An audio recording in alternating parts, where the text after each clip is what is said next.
ഈ പ്രാവശ്യം കിട്ടിയില്ല.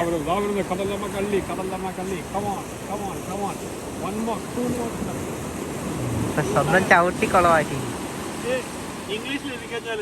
എടാ പോടാ.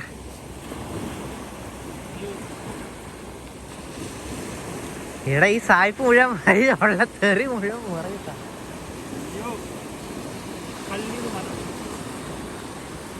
അതാ എത്തി എന്താ ഇംഗ്ലീഷിൽ എഴുതി കഴിഞ്ഞു കഴിഞ്ഞാൽ എല്ലാം മനസ്സിലാവൂലോ.